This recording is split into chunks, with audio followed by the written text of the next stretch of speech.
Hello, everybody. I want to welcome you all here for the marriage of Mel and Ryan. And I'm Ryan's youngest brother, Eric. And I've been asked to say a few words, which I am more than obliged to do. Growing up, Ryan was kind of tough. He's a lot bigger than me, a lot stronger than me. I had to listen to a lot of things that he had to say. Nowadays, I don't know, I'd say we're more on equal terms. But throughout the past, Ryan has really stood up for me, and he's helped me out in a lot of bad situations, and that's why I'm so thankful that he has found Mel and that they are now together, because I know that he's going to do the exact same for her. He is a stand-up guy, he's a lovable guy, he's a hilarious guy. I'm just feel very blessed that Mel is coming to join our family, and I want to welcome her parents and her other family members and friends here today, because this is truly a wonderful day.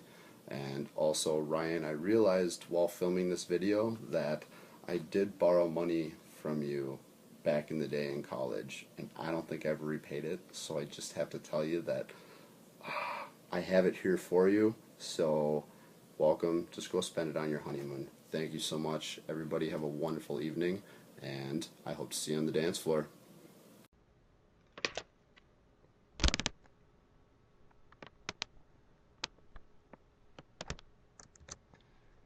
Hey everyone, this is Ryan's brother Matt. I'm here to share with you guys what I feel is a pretty unique perspective on Ryan since I grew up with the guy. Needless to say, Ryan is one of a kind. Since he was my older brother, I always looked up to him. I shamelessly tagged along to play with him and his friends, even though they were older than me. Um, and I really just more or less embarrassed him whenever I was around. But honestly, I think part of that's because I would strike him out all the time when we played baseball. Anyways, whether my presence was wanted or unwanted, um, I, we did spend a lot of time together. So looking back, the fact that I spent so much time with him really elevated him almost to celebrity-like status in my young, impressionable mind. So I thought, what better way to honor my brother than to take you all on a trip down memory lane, the way I remember my brother changing throughout our childhood. So you can all remember him in the same celebrity like fashion that I did.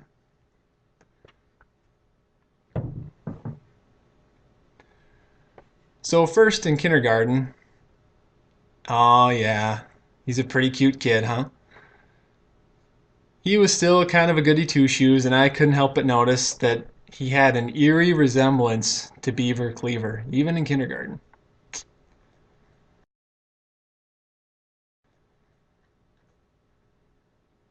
But then after second grade, though, I think is when things really started to take a turn for the worse. He kind of started looking a little dopier, and he really started to look like that guy, you know, well, yeah, I think this one pretty much speaks for itself.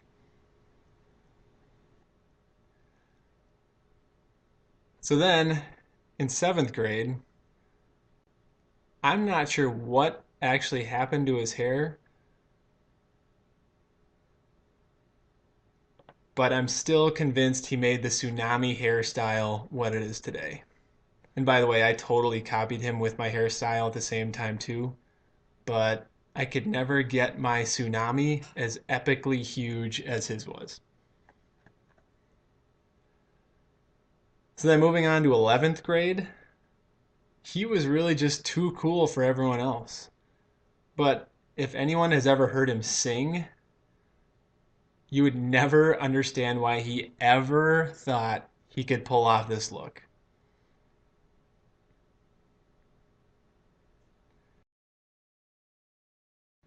So then finally, Melissa, I put this one on you since it's a little more recent.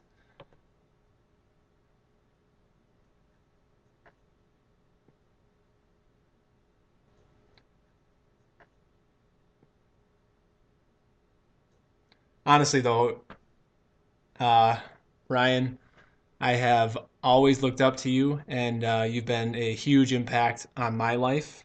I could not be more excited that finally you're getting married.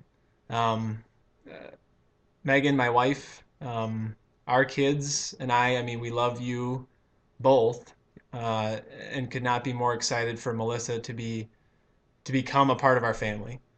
We pray God's blessings on you and both you and your marriage. And just wanted to say congratulations, and I love you guys.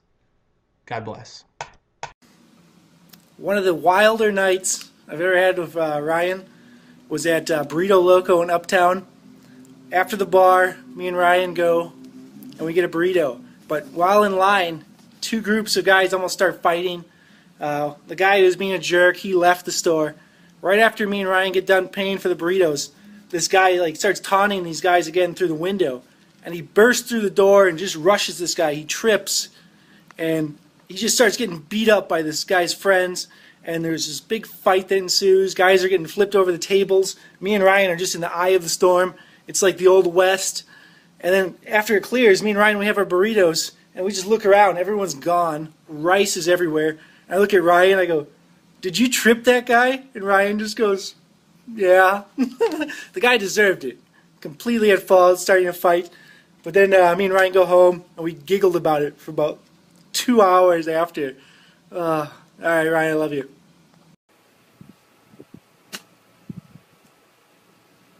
Oh, hey there. Perfect day for golf, isn't it? Speaking of golf, let me tell you a story about Ryan Kelly.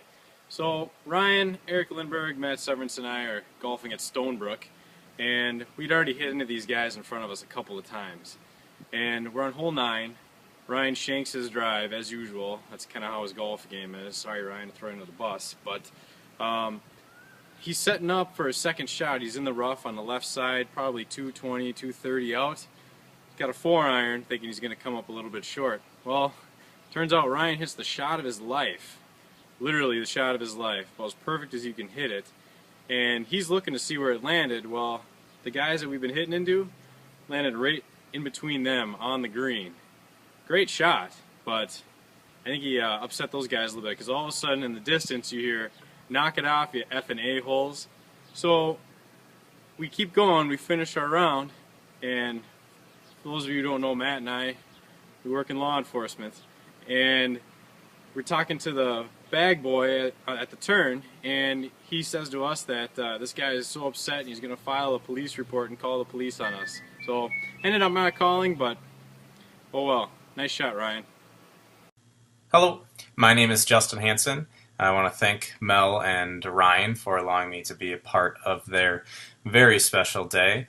For those who don't know me, I grew up with Ryan. I went to Burnsville High School together, and though we parted our separate ways as we went off to college, we ended up living together for a little while after we both graduated, and since then have remained very good friends.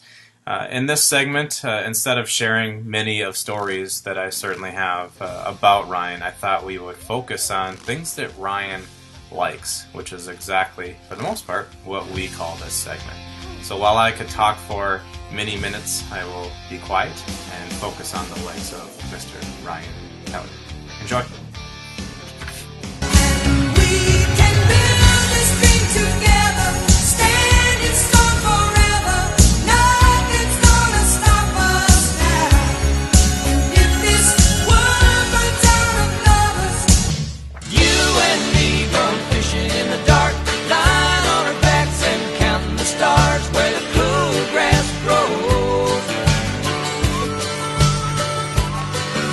Down by the river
My name is Matt Grams, and I met Ryan Kelly at a basement party in Dinkytown in 2001.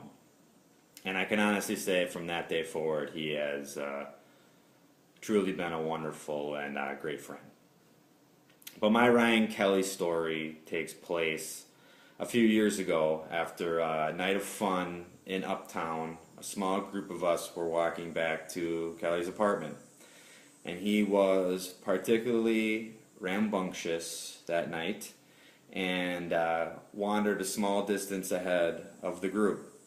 And while he was up there, he managed to get his hands on this gigantic plant. Now, I don't know if he pulled that thing out of the ground or he took it out of someone's flower pot, but it was big and it had a huge clump of dirt and roots on the bottom of it. So he turned and faced the group and started whipping that thing around like a softball pitcher. Now, I'm not sure who his intended target was, whether it was myself, Ryan Sexy, or Eric Lindberg. But needless to say, Kelly's aim was not true that night, because when he let that thing fly, it hit Stephanie Lindberg right in the head. And when that thing hit her head, it was like a dirt grenade exploded. There was dirt everywhere, roots, leaves, but Kelly, being the stand-up guy that he is, rushed over, picked her up, dusted her off, and all was forgiven, as far as I know.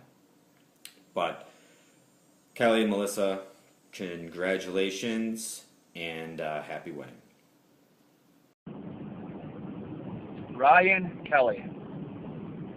Spent a lot of time with Ryan Kelly, and the majority of the time we spent was revolving around his food habits. Anytime we had the boat to go out on or be in the boat, it started with, "Hey dude, you want to grab some food?" Maybe that's a pretty good story to start with. I think the rest of you guys here could attest to these types of stories. The other one I want to talk about is the boat that we shared so many great memories with. The one probably that's most memorable to me is how Kelly decided to somehow lose the seat to the boat, and also lost one of the wakeboard towers to the boat. Not really sure how this happened. There's a lot of stories out there. Those are probably two of my most memorable stories. And the third and final one would be the one on the way home from Uptown Bar when Kelly lived in Uptown, when he tried to throw a flower pot at me, missed me, and hit someone else in the head. Have a good night.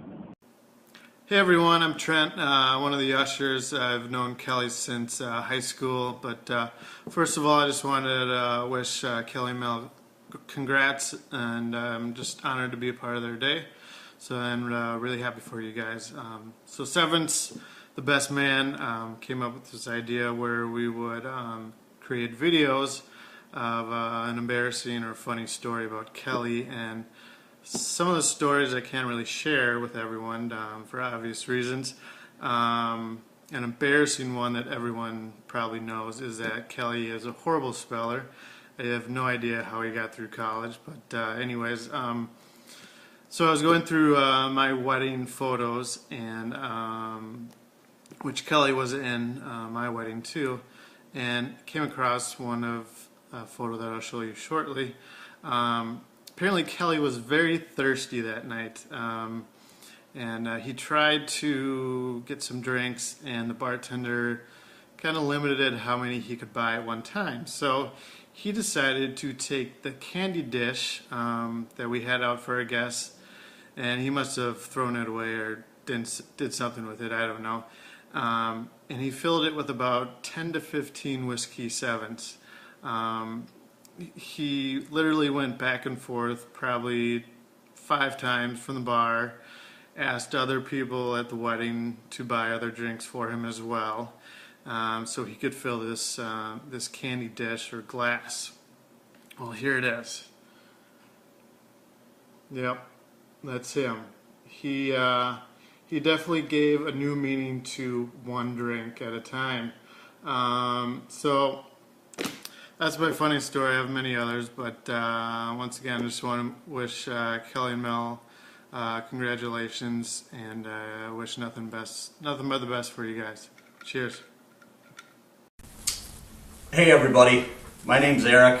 I've known Ryan Kelly since we met freshman year of the dorms at the University of Minnesota.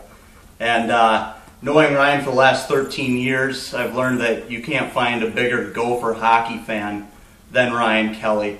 And that was none more clear to me than in 2002 and in 2003 when the Gophers won back-to-back national championships. Hey Goldie, do you remember that in 2002 and 2003? Of course he does, and he seems to always be drinking a Coca-Cola. Anyway, that night, I don't remember if it was 2002 or 2003, Ryan and I were watching the hockey game, and as the Gophers locked it up and won, the students at the U of M took to the streets to party. So, naturally, we went out and joined the fun, because we wanted to watch stupid college kids do stupid college things. So, as we're out in the madness, I look out, and over a sea of burning trash cans and the stink of tear gas on your nostrils, I look over, and there I see Ryan, 30 feet up, in the driver's seat of heavy machinery on a construction site. Now, you might be thinking to yourself, oh my, Ryan, you're going to get arrested. Or, Ryan, you're just adding to the chaos. Or you might even be thinking, Ryan, are you trying to start that heavy machinery and drive it through the streets of Dinkytown? But you'd be wrong, except for that last part. I think you're actually right. But realistically, me knowing Ryan and knowing his love for Gopher hockey, I know he was just trying to get the best seat in town to watch the best night and the biggest celebration of his life. Until his wedding night, of course, Mel. Thank you guys for having me be part of your day. And everybody have fun. Go Gophers.